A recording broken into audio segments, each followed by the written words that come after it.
Selamünaleyküm. Bismillahirrahmanirrahim. Salatu vesselamu ala Resulina Muhammedin seyyidina ve rahim. Nadad ya Resulullah ve sadat ashabı Resulullah ve şahid destur.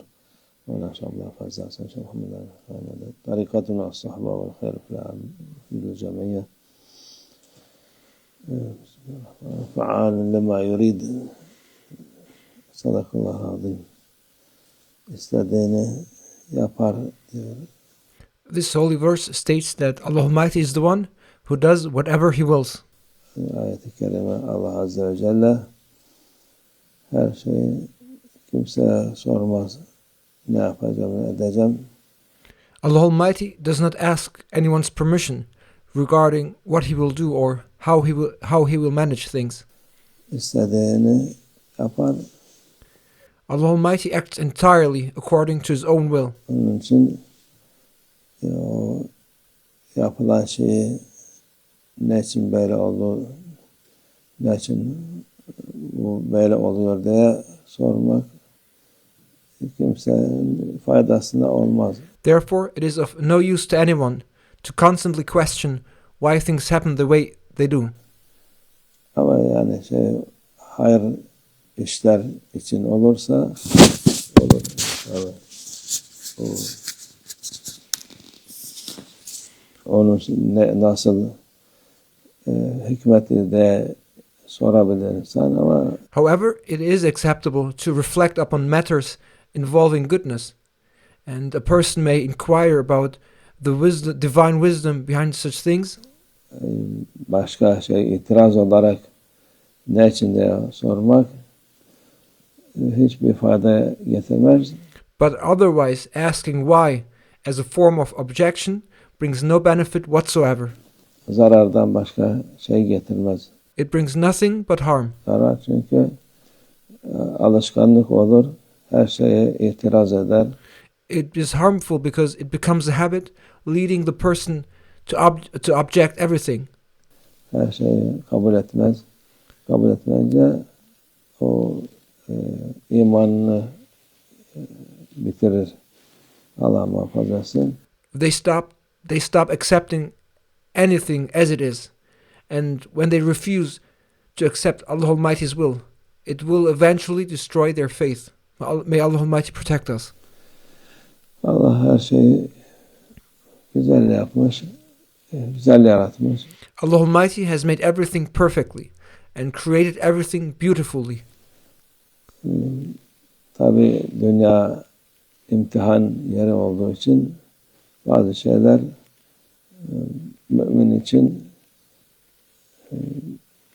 hayırdır. Of course, since the world is a place of testing, we undergo certain situations. But ultimately, everything a believer experiences is ultimately good for him. Mümin olmayan için hayır sayılmaz. But for a non-believer, whatever happens is in the end not beneficial for them. Her şey yani en güzel şey de olsa bile mümin olmayan o kendinin hayrına değil, iyiliğine değil. Even if a non-believer is in the best of circumstances, it is not truly for their good. It is not truly for their benefit.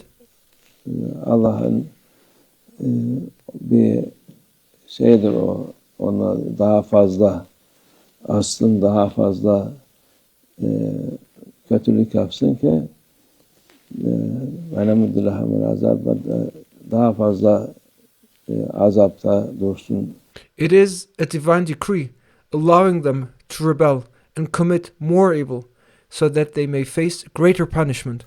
Daha fazla cezasını çeksin diye bazen mümin olmayan için nimet değil de kötülük olur.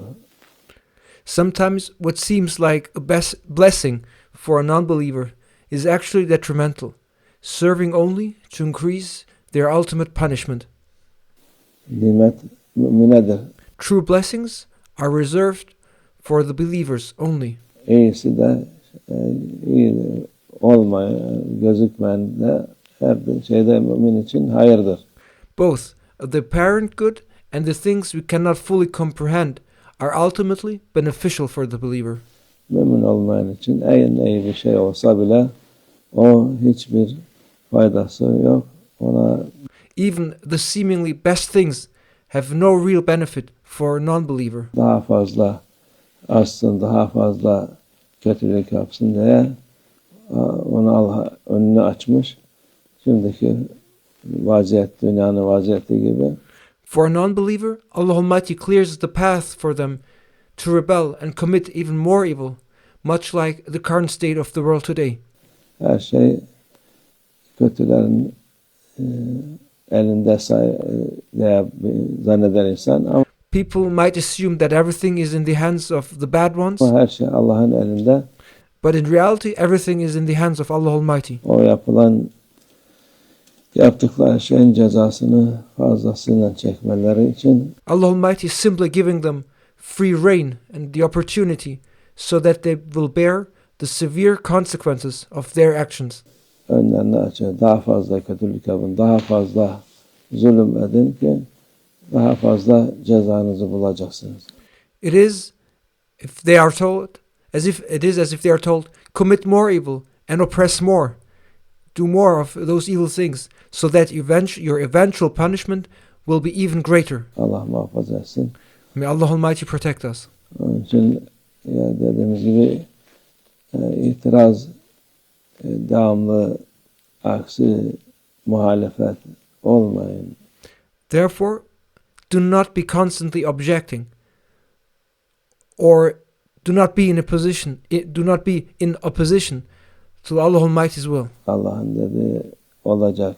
Onu bilmek lazım. İman sahibi onu bilmesi lazım. You must realize that only what Allah Almighty decrees and only what Allah Almighty wills happens. A true believer must understand this. Allah hakiki iman versin. May Allah Almighty grant us all true faith. İnşallah. Ve minallah tevfik. El Fatiha.